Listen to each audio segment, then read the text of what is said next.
Madam 40 రోజులు అయింది పెళ్ళయి. పెళ్ళైతే వాళ్ళకి ఇష్టంగానే చేసాము. వాళ్ళకి ఇష్టపడే చేసాము. అటు ఇటు కూడా అందరికీ ఓకే అనే చేశారు పెళ్ళైతే. పెళ్లి చేసాం బాగుంటారని అనుకున్నాం. కానీ ఏమైందన్నది ఎవరికి తెలియటం లేదు. అబ్బాయి మార్నింగే డ్యూటీకి వెళ్ళిపోయాడు. అబ్బాయి అయితే బాగానే ఉండేవాడు. అమ్మాయి కూడా బాగానే ఫోన్లో మాట్లాడేది, అన్నీ బాగానే ఉండేది. పొద్దున్న లేసి వాళ్ళ అత్తయ్య గారికి ఫోన్ చేసి వెళ్తున్నాం వస్తున్నాం అన్నీ బాగానే మాట్లాడారు. కానీ ఎందుకు అమ్మాయి ఇంత సడన్గా అలా చేసుకుంది అనేది మాకు అర్థం కావట్లేదు. మార్నింగే కూర అది చికెన్ మటన్ ఏదో తెచ్చి ఇచ్చేసి వెళ్ళాడంట. నైట్ డ్రెస్ తోటే ఉంది. కానీ అమ్మాయి అలా చేసుకునే అంత ధైర్యం లేనిదైతే కాదు అని మాకు అనిపిస్తుంది. అమ్మాయి ఇంకేదైనా జరుగు ఉంటది అనుకుంటున్నారా? ఇప్పుడు మీరు చెప్పినట్టు అమ్మాయి ధైర్యవంతురాలు, ఇష్టంగా పెళ్లి చేసుకున్నారు, కొత్త కాపురం కూడా స్టార్ట్ చేశారు, అన్ని కొనుక్కున్నారని కూడా వాళ్ళు చెప్తున్నారు. మరి అర్ధాంతరంగా ఒక బలవంతంగా ప్రాణాలు తీసుకోవాలి అంటే ఏదో పెద్ద కారణమే ఉండుంటది. మీకేమైనా అనుమానాలు వస్తున్నాయా? అనుమానాలంటే తను డ్యూటీ వరకు ఎక్కడ వర్క్ చేస్తుందంటే బట్టల షాప్ ఏదో అనే వరకే తెలుసు మేడం. మరి అమ్మాయికి అట్నుంచి ఏమన్నా ఏమున్నాయా ఏమనేది కూడా మనకి ఇంకా 40 రోజులే కదా మేడం. వాళ్ళతో అమ్మాయితో రిలేషన్ మనకి ఇంకా మనం. కానీ మేమైతే కొత్త అవ్వచ్చు, కానీ వాళ్ళ అమ్మ వాళ్ళు అందరూ ఇదే కదా, వాళ్ళతోనన్నా షేర్ చేసుకొని ఉండాలి అని ఇంత పని ఇంత దానికి ధైర్యం చేసిన అమ్మాయి అది ప్రాబ్లం చెప్పుకొని ఉంటే బాగుండేది అని మాకు కూడా అనిపిస్తుంది. కట్నాలు ఇవన్నీ అంతా బాగానే ఉంది మేడం. అలా ఏమీ లేదు, కట్నాల విషయంలో ఏం లేదు. వాళ్ళకు ఉన్నంతలోనే పెట్టారు, ఉన్నంతలోనే చేసుకున్నాము. కట్నం విషయంలో కూడా ఏమీ అలాంటివి ఏమీ లేవు. ఉన్నంత వరకు పెట్టినంత వరకే తీసుకొని అలాగనే మ్యారేజ్ చేసుకొని బాగానే ఉంది. పెళ్ళైన తర్వాత అంతా బాగానే ఉంది. బాగానే అన్ని బాగానే ఉన్నాయి. అమ్మాయి మాటలు తీరు అంతా బాగానే ఉంది. కానీ అమ్మాయికి అంత ప్రాబ్లం ఏముంది అనేది ఏమీ మాకు తెలియట్లేదు. పెళ్లిలో గానీ ముందు మాటల్లో గానీ ఎక్కడ పెళ్ళంటే ఇష్టం లేదనే విషయం ఏమి లేదు. అమ్మాయి డల్గా ఉండడం కానీ ఎక్కడ ఏ కష్టం ఉంది అని ఎక్కడ ఏం లేదు. అన్ని తన ఇష్టపూర్వకంగా తనకు నచ్చినట్టుగానే తనకు ఏది నచ్చినట్టుగానే పెళ్లి అన్ని చేసుకుందండి. వాళ్ళకి నచ్చినట్టే పెళ్లిళ్ళన్నీ అక్కడ వాళ్ళ ఇంటి దగ్గరే చేసుకున్నారు. మ్యారేజ్ కూడా వాళ్ళ అమ్మ వాళ్ళ ఇంటి దగ్గరే మ్యారేజ్ అయింది. వాళ్ళ ఇష్ట ప్రకారంగా అక్కడే చేశారు.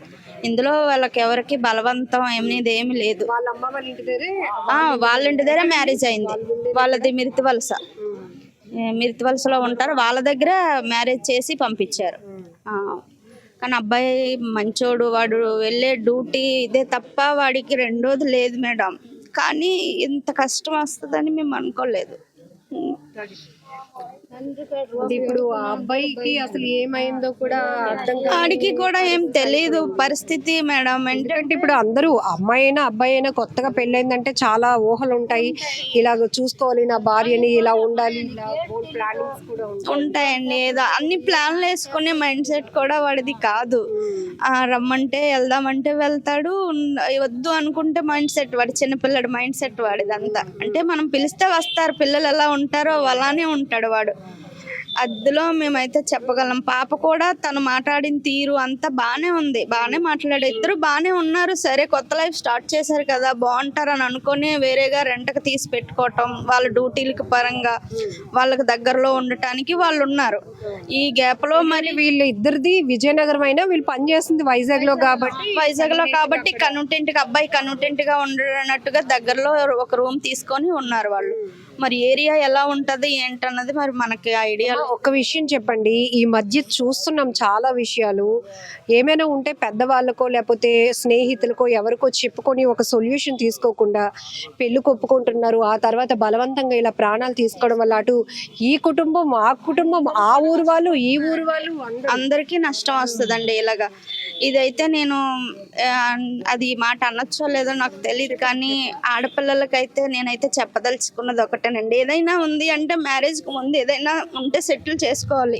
ఇష్టం లేకపోతే లేదని చెప్పేయాలి. పెళ్ళి అయిన తర్వాత ఆ ఫ్యామిలీ ఈ ఫ్యామిలీ చాలా నరకం అనుభవిస్తారండి.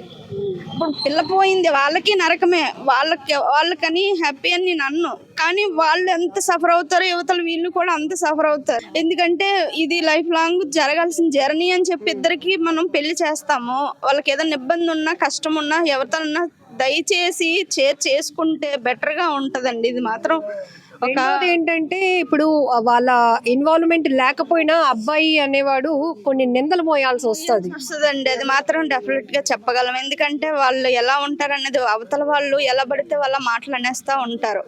అబ్బాయిల విషయంలో అని అమ్మాయి విషయంలో అని ఎవరికైనా అమ్మాయికైనా ఏ ప్రాబ్లమ్స్ ఉంది అని అన్నా సరే ఎలాగా కొత్త ఫ్యామిలీలోకి వెళ్ళాక వాళ్ళతో షేర్ చేసుకోలేరు కాబట్టి వాళ్ళ పేరెంట్స్తోనో అక్కలతోనో చెల్లెలతోనో ఫ్రెండ్స్తోనైనా షేర్ చేసుకొని ఆ ప్రాబ్లం అనేది తీర్చుకుంటే చనిపోయేంత ధైర్యం చేసేవాళ్ళు ఆ ప్రాబ్లం సాల్వ్ చేసుకోవడానికి ఎందుకు చేయలేకపోతున్నారో, నాకు ఆ ధైర్యం చేసుకోలేకపోతున్నారో అర్థం కావట్లేదండి. ఈ ఫ్యూచర్లో ఉన్న అమ్మాయిలు చాలా వరకు కూడా అది ఎందువల్ల అలా జరుగుతున్నాయో అనేది నేను ధైర్యం చనిపోవడానికి అంత ధైర్యం చేసుకునేవాళ్ళు ప్రాబ్లం సాల్వ్ చేసుకోవడానికి చేసుకుంటే అందులో 75% ప్రాబ్లమ్సే ఉండవు. మంచి మాట చెప్పారు. అంటే ఇంత దుఃఖంలో కూడా ఇంకో కుటుంబం ఇట్లాంటి విషాదంలోకి వెళ్లకుండా ఉండాలంటే డెఫినెట్గా చెప్పిన మాటలు చాలా అదే మేడం, మా ఇద్దరు వైపు అయితే అమ్మాయి అయితే వచ్చిన తర్వాత బాగానే ఉంది. అమ్మాయి వైపు అలా ఏమి మాకు రిమార్క్ ఏమి అనిపించలేదు. అమ్మాయి ప్రాబ్లం ఏదైనా ఉంది అంటే చెప్పుకుంటే బాగుండేది, కానీ ఎందువల్ల ఇలా చేసుకుందా ఏమైందో లేకపోతే అట్లీస్ట్ అమ్మాయి మురళి డ్యూటీ నుంచి వచ్చేటప్పటికే తన భార్య కొత్తగా పెళ్ళయింది అట్లా చూసేటప్పటికి అతను ఇంకా షాక్ అయిపోతారు. ఇంట్లో ఏమైనా తను ఏమైనా రాసి పెట్టి ఉండటం అట్లా అలాంటివి ఏమీ లేవు మేడం. మార్నింగ్ తెచ్చిన కూర కూడా వండలేదు, బట్టలు నానబెట్టుకుందంట, డ్యూటీకి వెళ్ళాలని అన్ని రెడీ చేసి పెట్టుకొని వెళ్ళిపోవాలని రెడీగా ఉంది. తను మార్నింగ్ 7 గంటలకి అబ్బాయి డ్యూటీకి వెళ్ళిపోతాడు. మార్నింగ్ 7కి వెళ్ళిపోయాడు, మళ్ళీ ఈవినింగ్ వచ్చాడు. ఈవినింగ్ వచ్చేసరికి అమ్మాయి అలా ఉంది. అది ఎలా అనేది తెలుసు ఏం లేదు, ఎక్కడ అక్కడే ఉన్నాయి ఎలా ఉన్నాయి. అమ్మాయి అయితే అలాగా రాగానే అమ్మాయి అలా కనిపించేసరికి ఆడికి ఏం చేయాలో ఇంకా అంత చిక్కలేదు. అమ్మాయి కూడా వాళ్ళ పేరెంట్స్తో పొద్దున్న 8కి 9 వరకు కూడా మాట్లాడిందంట. వాళ్ళ పేరెంట్స్తో మాట్లాడింది, వాళ్ళ అక్కలతో మాట్లాడింది, కానీ వాళ్ళకి కూడా ఏ డౌట్గా నార్మల్గానే ఎప్పట్లాగే మాట్లాడింది. డ్యూటీకి వెళ్ళిపోతాను, బయలుదేరిపోతున్నాను, టైం అయిపోయింది, నేను వెళ్ళిపోవాలని చెప్పి వాళ్ళ పేరెంట్స్తో మాట్లాడి తను ఫోన్లో మాట్లాడిందంట. వీళ్ళు డ్యూటీలోకి వెళ్ళిన తర్వాత ఫోన్లు ఎలా ఉండవు కదండి అబ్బాయికి. వెళ్ళిపోయిన తర్వాత అబ్బాయితో అయితే మాట్లాడిందో లేదు వాళ్ళ పేరెంట్స్తో మాత్రం మాట్లాడి వెళ్ళిపోతున్నాను నేను డ్యూటీకి అని చెప్పింది. కానీ ఈ మధ్యలో ఏం జరిగింది అన్నది తెలియట్లేదు మేడం. పాపం ఆయనకి ఉదయం అతను డ్యూటీకి వెళ్ళినప్పుడు చూడటమే తన భార్యని అంతే. ఇంకా తర్వాత వచ్చేసరికి తను అలా ఉంది. అలా ఉన్నదాన్ని చూసి ఆడికి ఇంకేం చేయాలో కూడా తెలియలేదు.